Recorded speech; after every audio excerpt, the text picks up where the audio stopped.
talking about the homework. So, load up the data. Everybody had a different year or different month probably, but I just did 2019 December, so most recent data set that they have available. It's already been cleaned. And then for the prior predictive distribution, the ones that I thought were most relevant are sort of the usual suspects with a model like this, or at least the variables that didn't have too much missingness on them. So education category, age, male, female, had a few different race related variables, whether the person is foreign born, whether they're a military veteran, whether they're a member of a union. And you can represent this in a rather complicated figure for a fairly simple model. Fairly simple estimator. Can I get it all on one screen? No. So anyway, log wage is the variable we're modeling. It has a normal distribution, conditional on mu and conditional on sigma. So I'm going to have, since sigma has to be positive, JQPDS prior on sigma, and then mu is deterministic, conditionally deterministic, given all these predicted variables and the corresponding coefficients that go with them. Put generalized lambda priors on all of those except for the intercept, because it said for the intercept to use a normal prior. So that's going to have prior mean and a prior scale for that normal distribution on alpha, and then all these things that have GLD priors.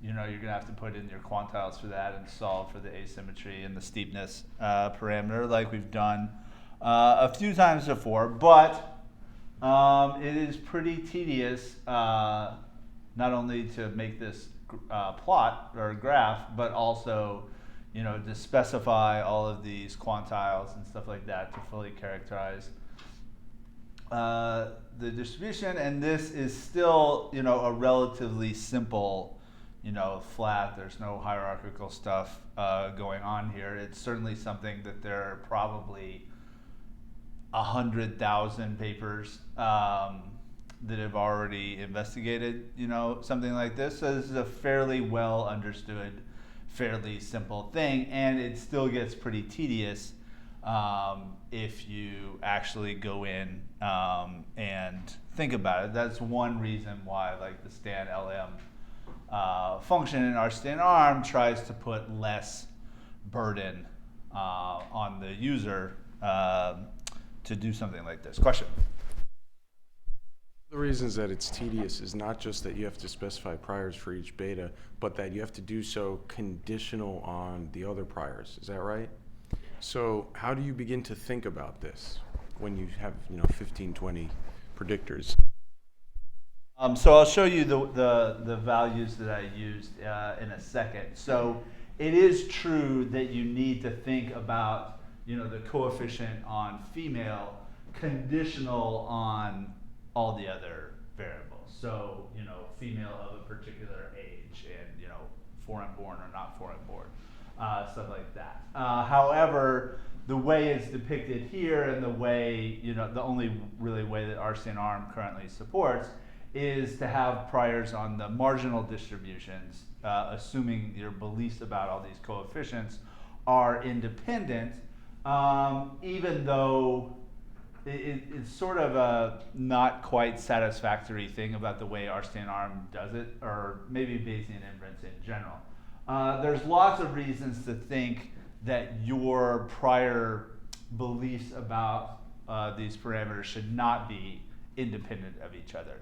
So for example, if I told you, okay, there's a big negative effect of being a woman, then that would probably make you more likely to think there's also a big negative effect of being non-white, or something like that. So there's all kinds of reasons.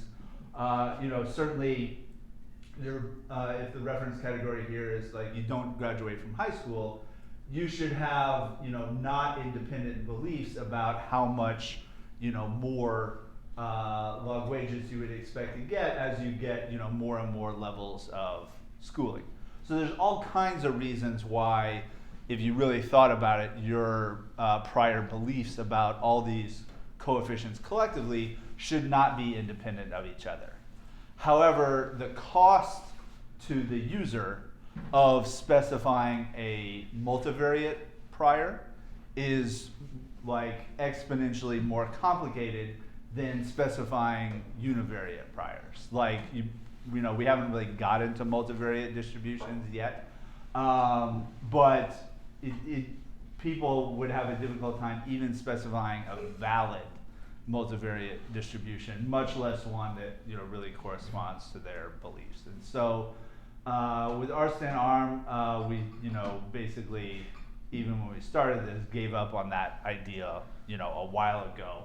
If you want to use stan GLM, okay, you can put your priors independent on the coefficients. If you want to use stan LM, then it's sort of it is a joint prior, but you can't really put in specific information about particular coefficients. You're just sort of saying something about the R squared collectively. And so I would tend to think when you have more than a few variables, it's better, although not unambiguously better, just sort of net better, to be thinking about these priors collectively rather than individually. But it's a good exercise to go through it a couple times where you sort of really think through these things. And question? Yeah. Say conditional. You say conditional on like on like the mean value if it's continuous, on like everyone being a Native American is just like the marginal effect of being a woman, or just like holding everything constant, comparing like white woman to like Native woman, and then right. yeah. So when you think about two variables, that's presuming they're the same on the rest of them. So it's the same linear model as frequentness in terms of thinking about these coefficients. But there can be a lot of them, particularly when you have categorical variables that you need to make into all these dummy variables. So yeah, like what if this data set doesn't, I don't think says what state you live in. But that is something where wages like differ a lot from one state to another. So am I going to go through and put in like 50 more coefficients for each of the state things? That would drive me nuts, and it probably wouldn't fit on the page.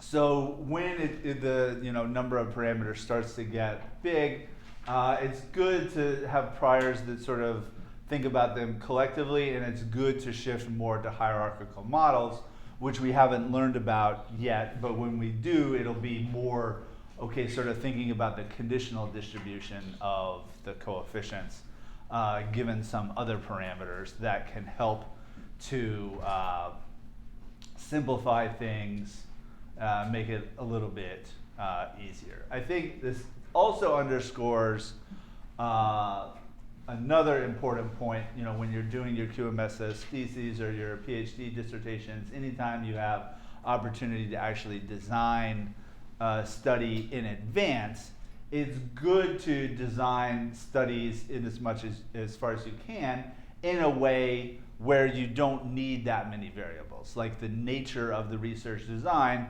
holds a lot of things constant, and then you don't have to worry about them. Or you randomize the treatment, and it's independent of all this other stuff, so maybe you don't have to collect those things. If you just sort of like download a bunch of data that wasn't collected for any particular purpose and try to answer a question based on that, then you get more into this kind of proliferation of coefficients that you have to take into consideration. Another question? Yeah. My understanding from one of the previous lectures was that after you get beyond a small number of parameter values, it's better to just input a prior R squared, and then Stan will take care of optimizing the specific values for each of the parameter coefficients. But so you're saying that in this case, you're sort of simplifying the process and identifying each of them independently, but maybe in practice you wouldn't do that with this number? Yeah.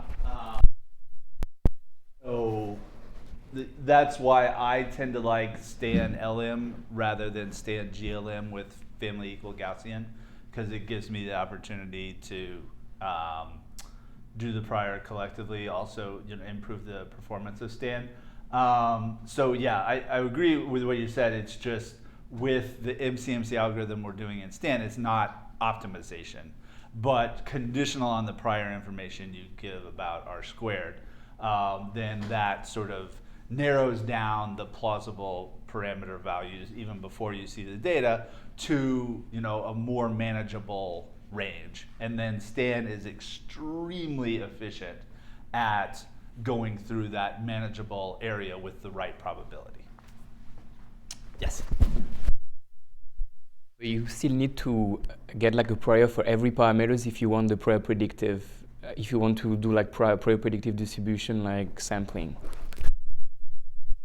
You can ask stan LM for a prior predictive distribution or anything in rstan arm. There's an argument that's prior PD, which by default is false. You can specify it to true. If you specify it to true, then it doesn't condition on the data. It just draws from the priors. And so you can see what is implied by that. There's also a posterior versus prior function, which I guess I'll show you later, that you can use to sort of see how much your beliefs change and whatnot. However, with stan LM, some of the priors are improper, and so you can't draw from those distributions. So it just like sets the intercept to 0 if you put an improper prior on the intercept. So it gets like the shape overall right, but it's like subject to a shifting and scaling anyway. So yeah, this can be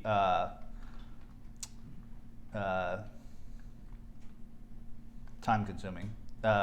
Just it takes way more time to specify what your priors are than it does to draw from the posterior distribution. But it didn't always used to be that way. Like before there was stan, you would have to run this for like 1 million iterations, and it could take all weekend. So in normal prior stuff for alpha, remembering that this is log wages. So and that the transformation from wages to log wages is asymmetrical. So we sort of have to think about what might be a reasonable average value for log wages, assuming all these predictors have been centered. So we're sort of thinking about this for the average person. Anyway, so for specifying all these GLD stuff, I had to play around with it a little bit because you can get errors where it says like there's no generalized lambda distribution that corresponds to the quantiles you gave. You're less likely to get errors the more symmetric your prior is, but that doesn't mean that it has to be totally symmetric. So anyway, I gave myself a bunch of prior medians, lower quartiles, upper quartiles, and then I needed one more, so I did the 90th percentile, called my GLD solver for all combinations there, got back the asymmetry and the steepness parameter for each of these coefficients, and there were some warning messages about bounded tails, but it was like, this is bounded between -1,000 and like +20,000 or something like that. So that didn't worry me too much. Then I did JQ PDS, which for any valid set of quantiles is going to yield a valid distribution. There's nothing that has to be solved for, so that was my prior information about sigma. Then I created an X matrix, so the model matrix function is useful for that. I put age in decades rather than years, and then I dropped the intercept because I already have my prior on alpha. And then another function, you could do this with a loop, it would be fine, but like convenient function is the sweep function, which allows you to apply some function to each column. In this case, it's the subtraction function. and the thing being subtracted is the mean of each of those variables. So now those are centered, and I can interpret my coefficient as, or my intercept as, the expected value of log wages for someone who has average predictors. And it's not horrible if you reinterpret that, even though the reinterpretation is wrong. It's just, what's my prior on average log wages marginally, rather than conditional on the average person. But anyway, so then I can draw from my prior that should be prior predictive distribution, not posterior predictive distribution, although posterior predictive distribution is almost the same. It's just you're drawing from the posterior rather than from the prior. So I draw alpha from its normal prior with expectation M alpha and standard deviation S alpha, go through all my coefficients that had those generalized lambda distribution priors, so there's a whole bunch of those, and then come out the other side. I'm ready to specify mu, which is conditionally deterministic. For those of you who know linear algebra, this could have been specified a whole lot more concisely just by post-multiplying x by all those betas glued together, but I did it in scalar form here just to be explicit about it. So I take my beta for did you graduate from high school but not go to college, and then multiply it by the column of x that corresponds to that, and then all the way through the end I multiply the coefficient on are you in a union by the column of x that corresponds to are you in a union. So I've got mu. I draw sigma from its JQPDS prior with a lower bound of 0, obviously, given my quantiles. Then I draw the errors from a normal distribution that has the same size as mu does. So it's like 12,000 some odd people per month in this data set. Those errors have an expectation of 0, and they have a standard deviation that is the realization from my prior on sigma. So that's going to change from one realization to the next, but that reflects my uncertainty about sigma and all these other parameters before I see the data. So I've got my conditional mean, I've got my errors, I add them together. That is what I would predict log wages looks like before I see the data. And so it's a little bit hard, like what's a reasonable distribution of log wages? So you can anti-log log wages to get the prior predictive distribution of wages in 2019 dollars, and see if that kind of makes sense. And for the most part, it sort of does. But I noted on here, if I were to calculate the average wage under my model, it's going to be way too large, because not shown here, but there's some extreme outliers where it's sort of predicting someone to make like $1 million per hour. Or something like that that would really affect the average. Question? Just specifies the decile, so if I want to okay. So I just did going all the way out to like 1%, 99%, which didn't really make sense. But they have a big effect on the mean and the variance. But overall, whatever, I'm getting a median of about $20 an hour. Sounds about right. Questions about that?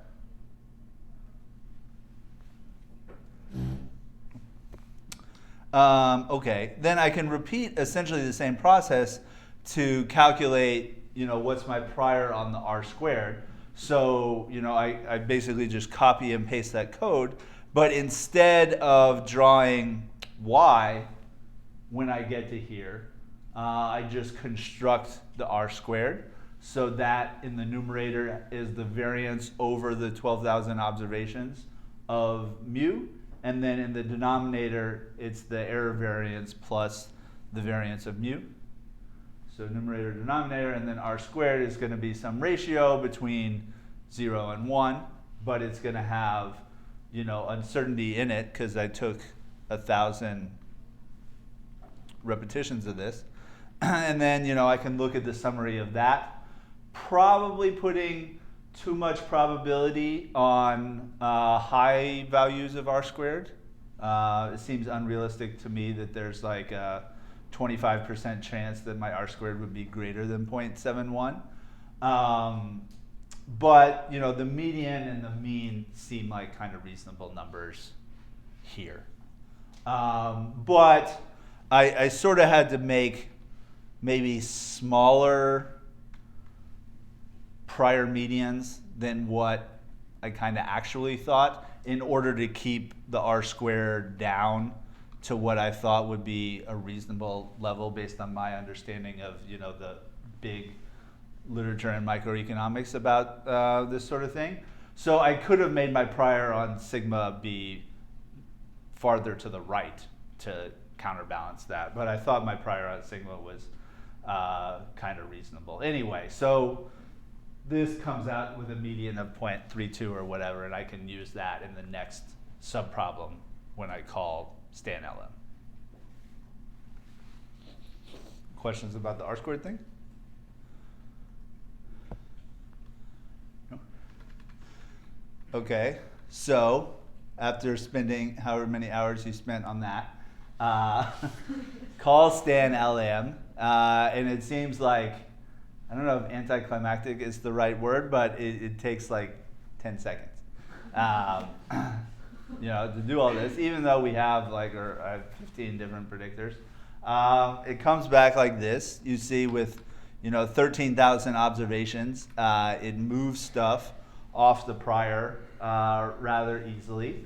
All my posterior standard deviations are pretty small relative to the medians, except, you know, for some things like Asian doesn't seem to have, you know, systematically different log wages than whites, who are the excluded category here, and you know, whatever with that. You know, the posterior of R squared also gets updated, but didn't change a whole lot from what my prior was. Oh, question? Interpreting the coefficients, so for instance, like the woman one, so it's minus 0.2. If you exp it, it's like 0.8. So what does it mean? It means like one like 80 cents less per hour if you're a woman, or 80% of the salary of a man. If you exp, this trick where you can do like exp minus 1 is kind of only accurate for very small coefficients based on the Taylor series representation of the exp function. So what I prefer to do, even though I didn't do it on this homework or require you to do it, is to just like make a plot afterward where you say, okay, like here's all my thing, make everyone a man. Get the posterior predictive distribution of that person's wages. Okay, change it, now make everyone a woman. Make the, you know, posterior distribution of those posterior predictive distribution of those wages, and then, you know, compare the two histograms. That way you can't go wrong. Like that works for all situations, all kinds of outcome variables. There is, it talked about in the Gellman reading, formulas for, you know, if the outcome variable is logged, yes or no, with like, is the predictor variable logged, is the predictor variable a dummy variable? Different things where you can do like exp of -2,3 minus 1, and that's the percentage difference in wages or something like that. But I prefer to not utilize those shortcuts, and just, if I wanted to really interpret one of these things strongly, go through the process of figuring out what's the posterior predictive distribution of the thing I really care about under counterfactuals. Okay. Oh, yeah, yeah, I'll make one. Yeah. So when you're choosing your coefficients, the distributions of your coefficients, independent of seeing the data, it still feels really tempting, at least to me, to, you know, do a scatter plot and look at how data is actually distributed when you're drawing your priors. Mm-hmm. Is that necessarily like a red flag, something you shouldn't do? Because I get that you're supposed to draw a prior and then it's counterbalanced by what the data actually says, but is that necessarily like a really bad thing to do? No, it's not the worst thing to do. The problem is, like, you know, let's say you make a simple like histogram of log wages or something like that.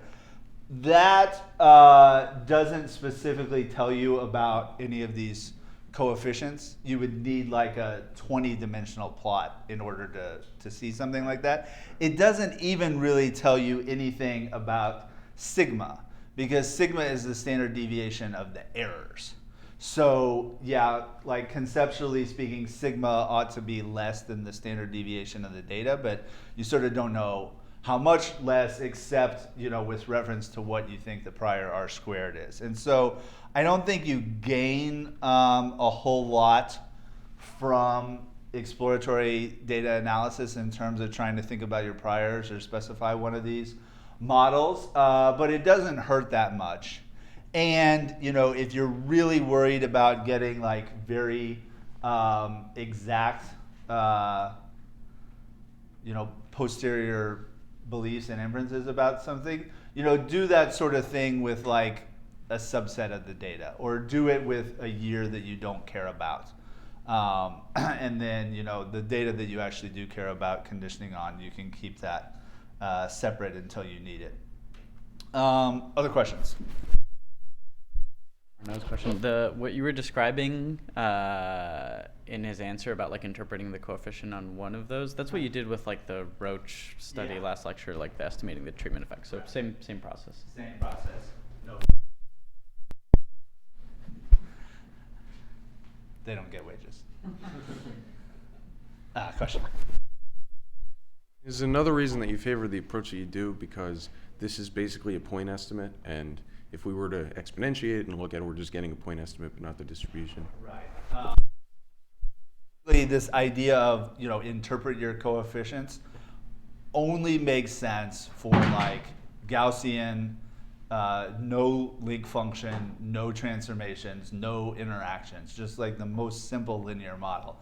Then you can say, okay, like if there's a 1 unit difference on this and like everything else is the same, then the expected difference in the expected outcome is this much, or at least that's your point estimate of it. But at a minimum, that doesn't reflect your uncertainty about this sort of things. When doing predictions, like okay, here we see the marginal medians, but actually all these things, the distributions are correlated, and so the age and the female, like those are going to have some posterior correlation that's not being, it's in the draws, but it's not being summarized when you just look at the marginal medians that would take things away. This one doesn't have interactions, although it probably should, or like polynomial with age, interacting age with female, like all these things different for men and women. And then no one actually cares about log wages. I'm doing a asymmetric transformation to the outcome variable, to get it back to what I want, and so that's going to have more juice in the tail of the right tail than it does in the left tail, and so all these things make the actual relationship between any one of these variables and the thing that I really care about more complicated than what is represented just by these numbers, and these numbers are just medians. So you may have noticed that your posterior medians are probably not too sensitive to the details of the prior that you specified, and that's by design. The median is sort of the least sensitive thing, one number summary of a distribution. But if you look at the underlying draws, they have tails, they have lower tails, they have upper tails. They're not necessarily symmetric, and though heaviness of the tails makes a big difference to the posterior median, the posterior variance, certainly the posterior mode as well, although we don't really even care about that. And those tail heaviness considerations become a lot more prominent when you start like anti-logging the predictions to get stuff back into dollar units.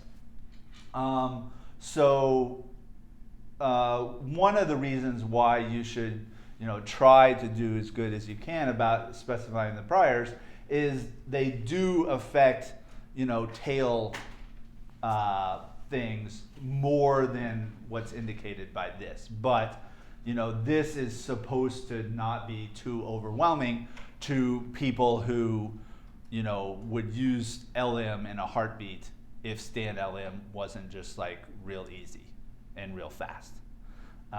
So don't just sort of look at these things and stop, even though that's what frequentists tend to do. Well, they don't stop, they test the null hypothesis, but they mostly just like stare at this, and they got stars and stuff. There's a lot more detail in the answer, with the posterior distribution. You can do stuff with the draws, and we'll see more of that later once we get through this. So you didn't have to, but just based on what we learned on Tuesday, you could call Lou in order to get the expected log predicted density. It says all your Pareto K estimates are good, so you don't have to worry about any one observation having an unduly large effect on your inferences. If there were another model to compare to, you could see whether this one or the other one is expected to predict future data substantially better than the other. Also, some of the stuff we'll do today based on model checking using the leave one out concept. So it can be shown that these, if you do sort of leave one out predictions and then compare that to the empirical distribution, that should be uniform if your model is so-called well calibrated. And if we look at that plot that gets produced, we can see, well, it's not perfect by any stretch of the imagination. It's actually not all that bad. I've seen much worse, but what this is telling you is that your model is not great for the upper tail.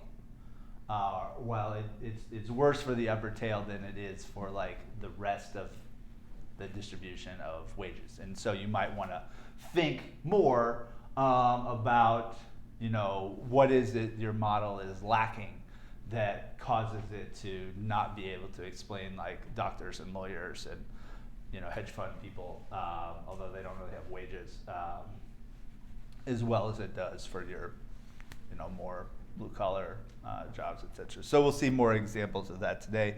I just wanted to throw one of those up. And then interpreting the posterior coefficients, you can just you can always convert it to a matrix or a data frame and work with the raw draws. And so you can go column wise and see how many if all of them are positive, if all of them are negative, whatever. So unsurprisingly, all the ones pertaining to education, if not graduating from high school is the reference category, then all of those dummy variables were true in all 4,000 draws from the posterior distribution. Same with age, if you put it in as linear, even though that doesn't quite make sense, and union, which there's theories either way about that, but in this model, it always seemed to imply a wage premium, that sort of thing. So this is the sort of statement that a lot of people who only use frequentist methods really want to make. Like, there's a less than 1 in 4,000 chance that being in a union reduces your wages. But that's not a valid frequentist statement, even if I did a frequentist estimator, because you can't make probability statements about coefficients or hypotheses or whatever. Those are just true or not. You can only make probability statements about an estimator if you were to repeat the process of collecting data over and over and over again and estimate this model. So this is sort of like the good version of a p-value, even though it's not a p-value. Questions about that part? Alrighty. Just sort of conceptually, like if you wanted to get something, and like I said, this is better than the p-values, but it seems to me that nobody would publish this because it's just like true and false, and like how do you? Well, you could do something more nuanced. Require all of the coefficients to be positive. You could, instead of just doing like, is this greater than 0, you could do like col means greater than 0, and you might get a 0.99 chance that being foreign born reduces your wages, and then there's like a 1% posterior probability that it increases. So it doesn't have to be this strict, but for a lot of these variables, it literally never got a negative draw for like the education ones. Okay. Second question, download the data. Everybody had a different year. I used 1975, which was the first year in the data. So it would be, if you wanted to model like a competition, it doesn't really have to be NASCAR. Again, this is really just another one of these metaphors for some like winner-take-all process that you might want to actually model in the social sciences. So if you wanted to do something like this, it would be much better to model the time that it takes the car to finish the race. That would have way more information about like what cars are good or what drivers are what than just like does the driver win. But the time to finish the race wasn't included in this data set, although it's probably on the internet somewhere. So we didn't have that. It would be better to model like exactly what place the car finishes, not like just did it win or did it not win. That would have a whole lot more information about the parameters as well, although it's a really complicated likelihood because the sample space for that is like cars factorial ways in which they could finish in a race. So anyway, what we're going to do on this homework is to estimate a conditional logit model for does the car win the race. Now, conditional logit is weird because there is no unconditional logit. Like even a regular logit model is conditional on the x's. What makes conditional logit, or its more popular stated name, clogit, unique is that the outcome variables are not conditionally independent. If I were to tell you, this car wins the race, that implies with certainty all the other cars lost the race. So even conditional on the x's, the outcomes are not conditionally independent. But a lot of people, if they just like downloaded this data set and just sort of did a regular logit model, and then they posterior predicted the thing, they might get certainly put positive probability in the posterior distribution that two different cars both win, which can't happen under one of these winner-take-all things. So in a clogit model, the probability that the ith car in a particular race wins, ex ante, is the anti-log of the linear predictor. So the linear predictor is eta I for the ith car. So the anti-log of the linear predictor divided by the sum of the anti-log of the linear predictor over all the cars in the race. And so that's going to be a number between 0 and 1. And those probabilities across all the cars in the race sum up to 1. So this is like a valid construction for probability of 1 of 40 cars or whatever winning the race. And then the log likelihood contribution is just going to be like the logarithm of that, where I is the index of the winning car. And so that's sort of the log likelihood for one race, and then we sum up the log likelihood contributions for all of the races that year. So another way of thinking about this, which is useful, is the unit of observation here is not really the car, it's the race. And you're asking, given that one of the cars has to win the race, what's the probability of each one winning? But then you're summing up the likelihood contributions over all 30 or 32 whatever races that they have in a year. Questions about that or the introduction, the data?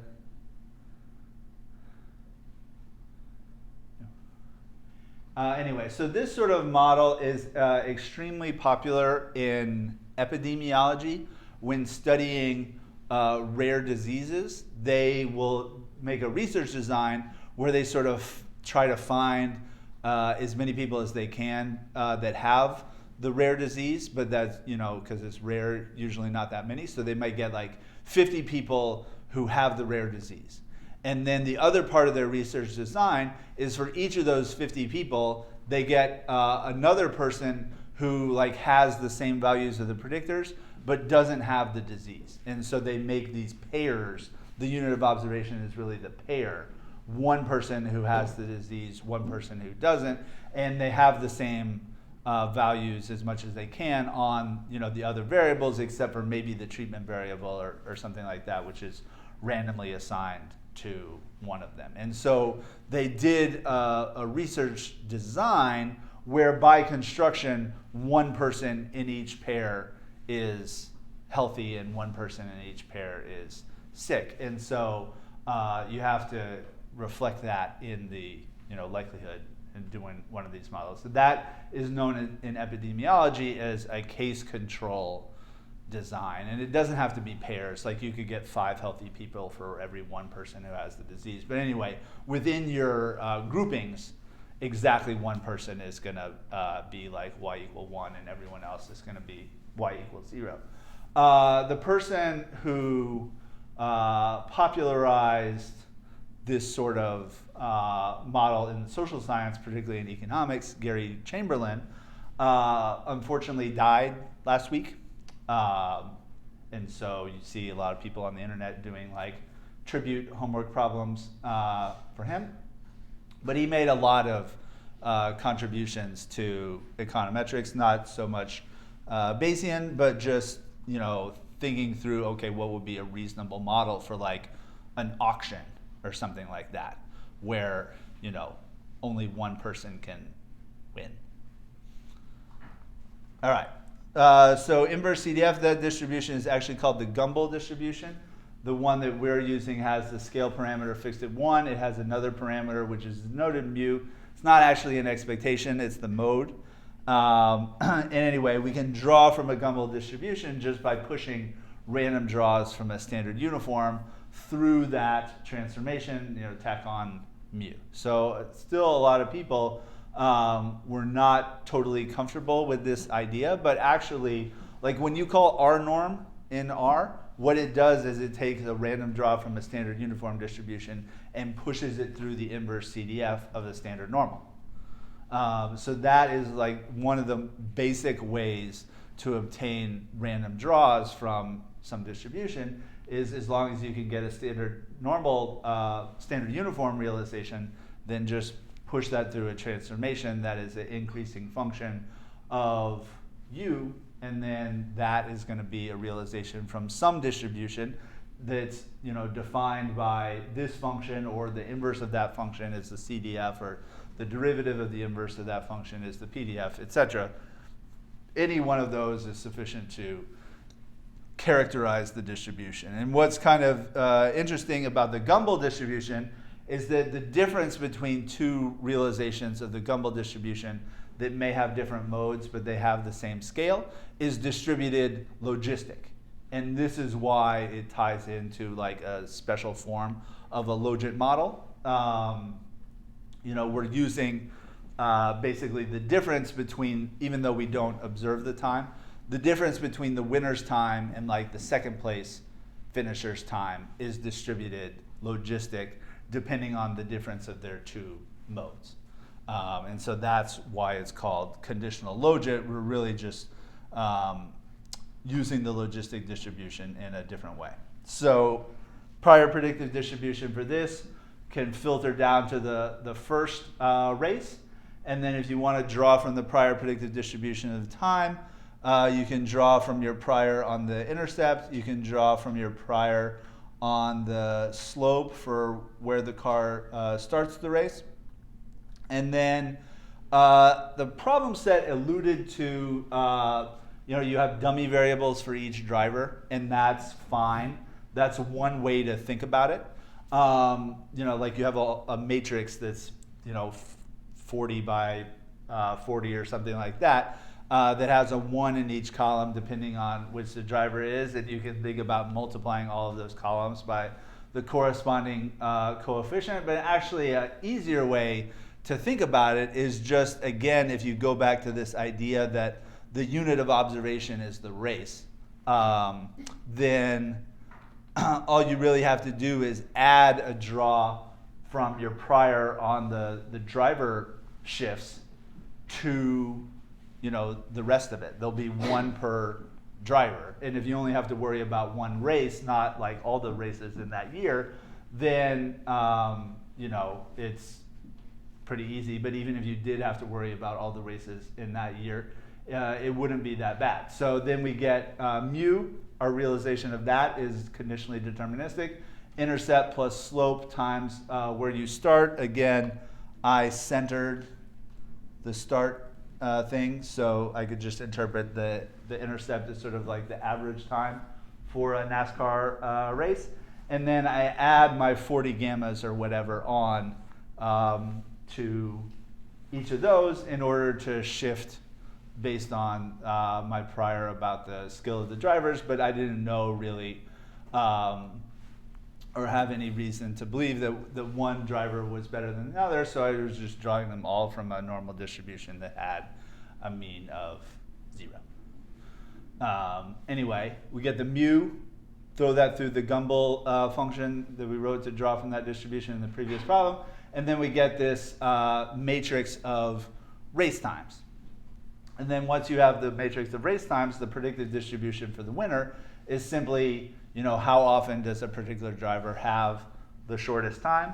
And in this case, it asks you about, you know, the person who started the race in first place, a guy named Bobby Allison. And so under your prior and your model and whatever, you're saying that guy has about a 10% chance to finish the race in first, given that he started the race in first. Maybe it's reasonable. Okay, so drawing from the posterior distribution, like that, have to specify the strata based on the race ID in order to know, for Stan to know how to group the observations. Give it, you know, priors implied by what you did before, you get back a posterior distribution, and the coefficient on where you start is quite negative. So the farther to the back you start, the less likely you are to win. The way we did it, so you have a higher time to finish and then less likely to win as a result of that. So I did this excluding the printout, all the driver intercepts. Those were all very imprecisely estimated with just like 1 year of data, and pretty much for the most part centered on 0. So that was pretty ambitious to be estimating all of those with, you know, just like 32 races worth of data and outcome variable that doesn't have a whole lot of information in it. Nevertheless, you can get all those driver coefficients and then ask yourself, you know, what is the proportion of times that the coefficient for one driver is greater than the coefficient of all the other drivers. And you can sort that out. It comes out that Richard Petty has about a 5% chance of being the best driver, which sounds like a small number, but it's a much bigger number than everyone else. And it's just there was like so many people who drove race cars that year that, you know, those all add up to 1 over the total of them. But no one has a particularly high or precisely estimated probability of being the driver with the most skill. But, you know, if for any of you who follow car racing, you know, Richard Petty is arguably considered, you know, one of the best drivers ever. But based on more than 1 year of data, which is what you were using. Questions about that? The interpretation of the conditional logit for the purposes of like the race, it's like, because I've usually been taught to think about it in terms of like different choices, right? And then like thinking about like independence of irrelevant alternatives and stuff. Here, the unit of analysis is just the race, so none of that really matters because we're just considering each of the choices as the drivers. Yeah. Okay. Yeah, like this model has a kind of weird property, maybe substantively in some context, that if like one driver were to drop out the morning of the race, then the probability of all the other drivers winning just goes up proportionally. So it's not, there's no, like maybe if one car dropped out of the race, that would adversely affect the other cars in his team more than it would for the other one. So you can think about these things where the alternatives were not actually irrelevant. And certainly in the sort of modeling of choices, that is often not a particularly plausible assumption. In this context, it's not like someone chose the winner of the race. They were all trying to win, and one person did. So in this context, the idea of choice doesn't quite sound right. So I don't really know what to think about the axioms of choice and what they apply for the situation. But anyway, that's the probability that the ICE car wins under the model. It's just conditional on the data that you have. If you wanted to make an inference about like, what if a car dropped out or crashed on the first lap or something like that, you would have to do something. Okay, so we got all that. Questions? More questions? Okay, so I'll put that up. Okay, so today we're going to be talking about model diagnostics, particularly involving the bayesplot package that goes along with STAN, but also works for things MCMC that doesn't involve STAN, and so that means that we have to disclose the fact that we have the appearance of a conflict of interest due to working at Columbia and using STAN outside of Columbia. So here I want to estimate a model. It's not a particularly good one, and that's kind of on purpose, for this data set called political economy risk data set. It's pretty old. But anyway, the outcome variable in question, the BRB2, is the black market rate premium for exchanging dollars to local currency in a whole bunch of countries. And so for places that you go to that may be less developed and things like that, you can often get a better exchange rate in like a hut or something like that than you can at a bank, because banks are regulated by the government, and the government may want to set the exchange rate relative to dollars to be more favorable to the local currency than what the actual like supply and demand for dollars would imply for the price. And so here we're trying to model like to what extent is there a gap between sort of the street price of $1 and the official price of $1 in places like this. So I just estimate a linear model conditioning on all the variables in the data set except the name of the country, which is just like a string. It doesn't have any information. I was not particularly optimistic that this would have a high R-squared, even though I was using all of the variables indiscriminately. And I set my adapt delta low enough to where I at least got one warning about the divergent transition. So we'll talk about how to deal with that. Shiny Stan I've already talked about a little bit, but I want to show it again now that I have downloaded the right version.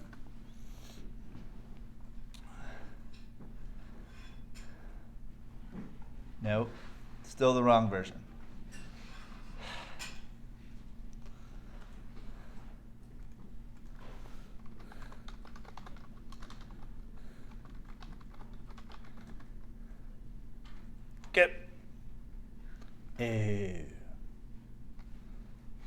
Never mind. We saw Shiny Stan before.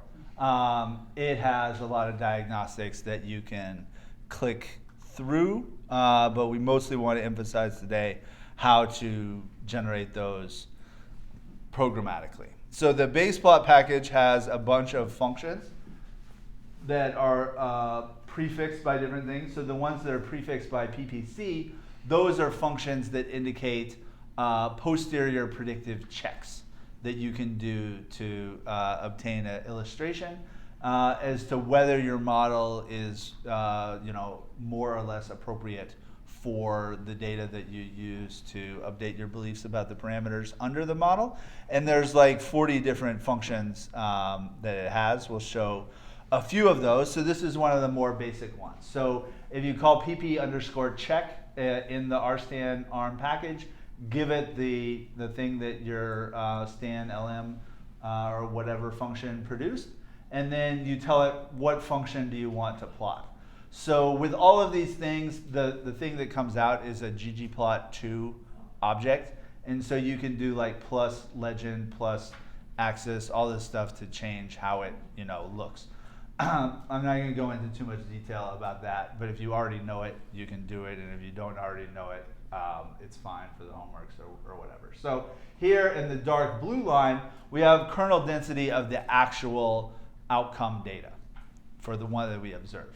All of these thin gray lines in the background, those are 20 times where I drew a data set of size n from my posterior predictive distribution. And then I looked at the density of those. And so what we want to see here is some similarity between the marginal distribution of the outcome data and the marginal distribution of the outcome implied by the model I just got through estimating.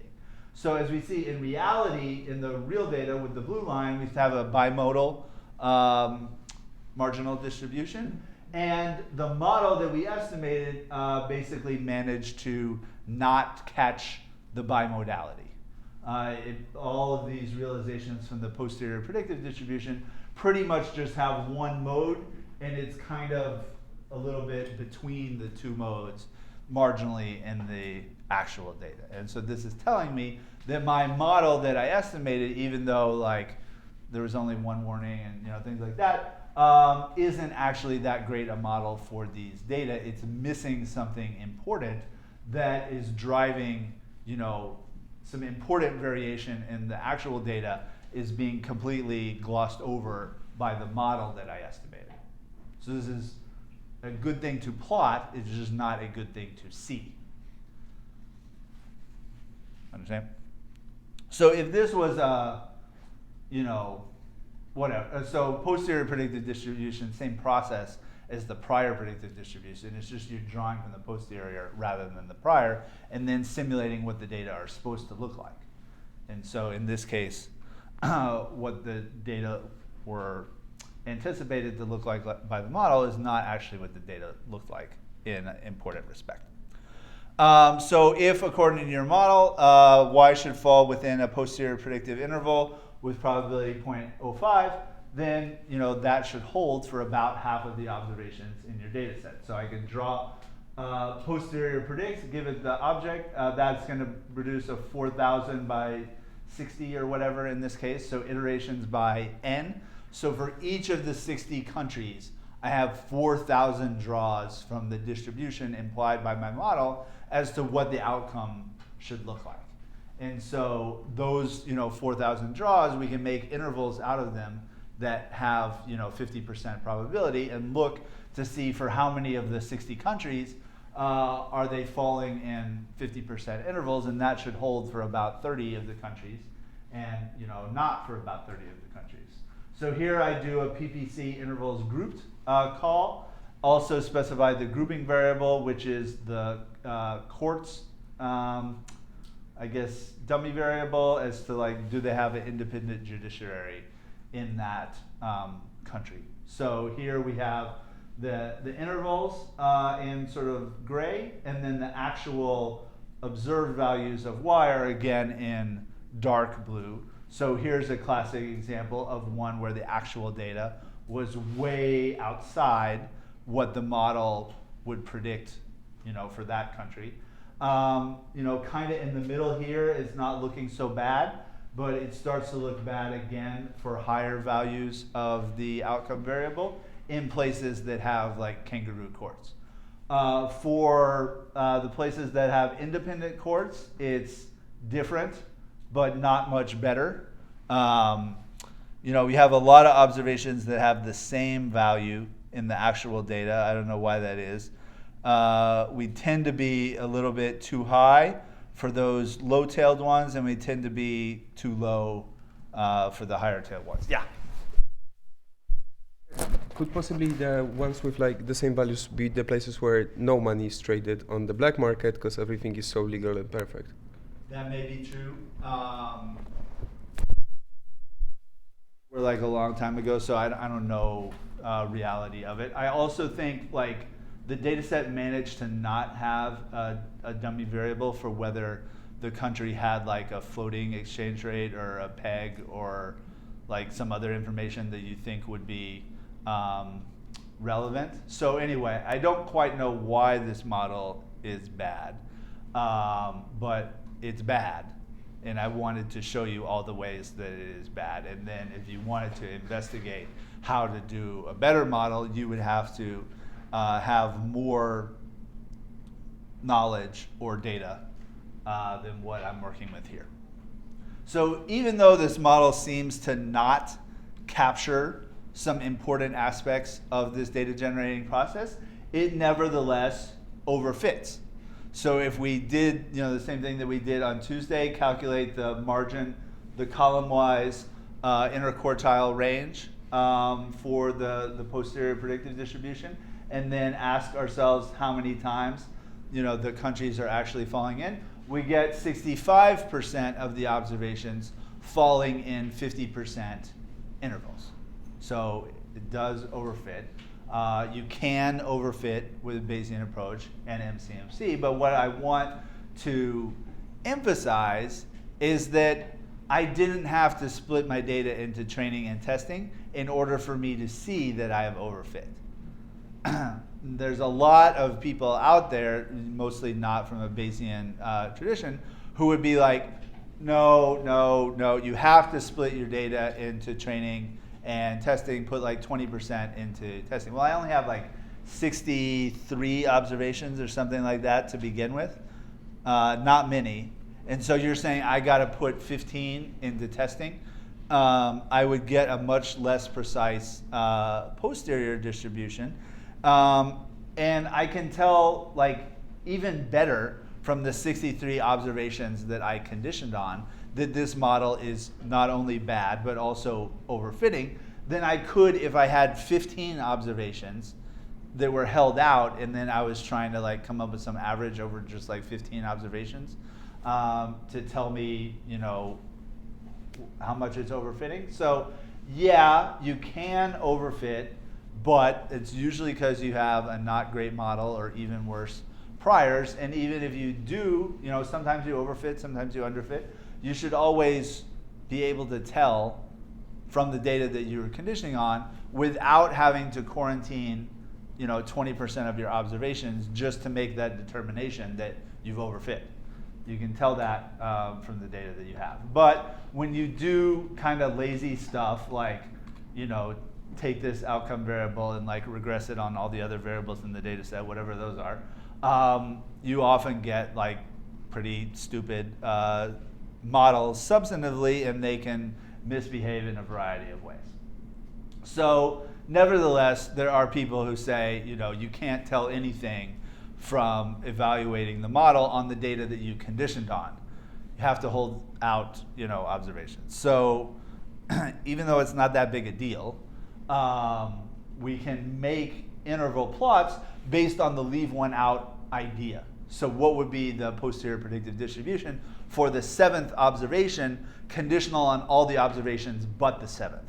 So this idea of we make a testing data set with one observation and then see how well we predict that, and then we can do that n different ways. But we can do that really fast and really accurately under the assumption that none of those observations has an overly large effect on the posterior distribution, using the reweighting techniques that we talked about on Tuesday and that was in the reading for Tuesday. So these intervals are based on the leave one out idea. They've done the reweighting for you. And we look at it, and it's still bad. But it's not subject to what I would think is a overblown criticism that we're using the data twice, or we're evaluating how well the model is performing based on the data that we fed to the model. well, no, this one is, like, if we left one observation out, how would we predict it? And so, you know, if you're concerned about that, or you're trying to deal with someone in a suit who's more concerned about this than you are, you can call for Lou intervals instead of just regular intervals, and you get ones that are not subject to that criticism. You can also make like a QQ plot of those based on leave one out concepts. So you would, in a good model, these would all line up along the line. Not the case for this model. So more ways of seeing kind of the same thing. This one is not based on any leave one out ideas, but it's just kind of the same thing that you see with a lot of frequentist models. This is actual data on the horizontal axis, predictions of the model on the vertical axis, and we have 3 realizations from the posterior predictive distribution that you can see here. So in addition to it being like, you know, weird with that, and you know, it's not even particularly precise in the first place. So that's another thing that might be concerning to you. Oh, except I think I said it the other way around. True data is on the vertical posterior predictive distribution of the model implies on the horizontal, and we have 3 different ones of those there. You can make these polygons. So the dark blue is the actual data. You see, you know, the kind of multimodality to it, and then you have the corresponding thing with like 8 realizations from the posterior predictive distribution for this data set. Make the same plot. Does not resemble very well the plot of the actual data. So there's like 40 different ways to show that this is not so great. You can do you know, grouping. We already saw one of those. You can calculate a statistic and then evaluate, you know, where in the actual data does the statistic fall relative to the statistic over many realizations from the posterior predictive distribution of a model. Now, if you do it for like the mean or the standard deviation or the variance or something like that, it tends to look pretty good in a linear model, even if the linear model is pretty bad, because a linear model has like a free intercept and it has a free standard deviation of the errors that it can just like, you know, condition on. It gets those aspects of it, you know, kind of right, even if the model as a whole is not great. So it's good to calculate a statistic that isn't sort of, you know, directly the mean or the standard deviation. So here I give the interquartile range. Again, I'm stratifying by the quartz variable. So this is telling me, okay, the blue line here is the interquartile range of the posterior predictive distribution implied by my model if I do it like 4,000 times or something like that. So I've got 4,000 draws from my posterior distribution, take each of those rows of the draws from my posterior distribution, draw a data set of size 63 or whatever that predicts what the outcome variable will look like. For each of those simulated data sets, calculate the interquartile range and make a density plot of them. And then if I look at the actual interquartile range of the actual data, it is a lot smaller than what the model was implying would be the case when the quartz are non-existent or non-effective or whatever 0 means. But kind of the other, switch the other way around when the quartz variable is 1. So you can really calculate something like this for any statistic of the data for the outcome that you want. Maybe get some more insight as to, you know, why the model is sort of giving over-dispersed predictions in the case where the quartz are not helpful and under-dispersed predictions when they are. I don't know if that's the answer to the question why this is bad, but it's a plot. I can make the empirical CDF of the outcome, actual outcome again in dark blue. The gray lines are like 50 or something realizations from the posterior predictive distribution. And obviously we have a more steep ramp up in the actual data than what the model implied.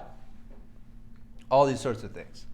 There's also, so those were all posterior predictive checks involving, you know, the actual outcome data and then some function applied to the posterior predictive distribution implied by the model as to what the outcome data will look like. There are also a whole bunch of plots that start with the prefix MCMC that you can use to evaluate how well Stan drew from the posterior distribution and things like that. So here's the autocorrelation plot for all of the coefficients and the R-squared and whatnot. So you can see in a lot of situations it gets the negative first order autocorrelation. Didn't have a whole lot of autocorrelation after that. So Stan drew from this posterior distribution really well, but it was not a really good posterior distribution to be drawn from a like political economy perspective. So there's no real problems there.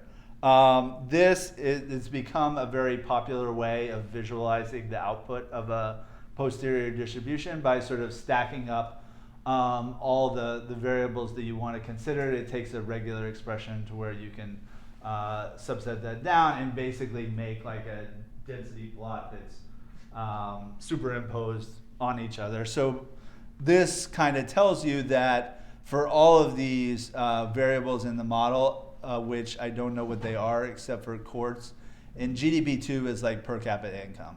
I don't know what all this other stuff means. But we got like a very wide, not very precisely estimated posterior distribution on all that. More precise on the per capita income thing, but you know, basically centered at 0.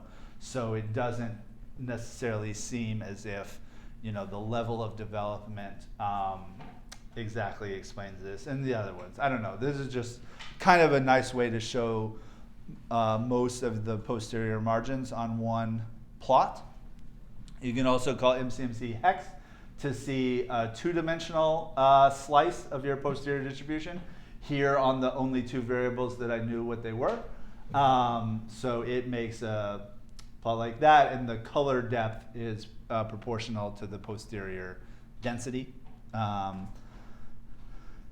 So this is kind of one window or one pane of the pairs plot. And so when you get warning messages like you did here, it often says like examine the pairs plot in order to try to figure out some stuff. So that is what I have here. So you've seen one of these before, but maybe we didn't talk about it. So down the diagonal, we have marginal histograms for each of these margins.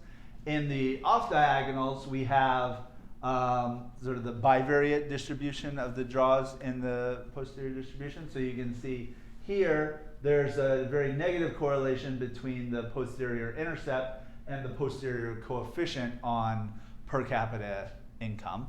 A lot of people kind of freak out about that, but it's just like your beliefs after having seen the data should not be independent of each other. They should be correlated with each other. If, you know, to the extent there's a higher coefficient on per capita GDP, tends to be a lower intercept.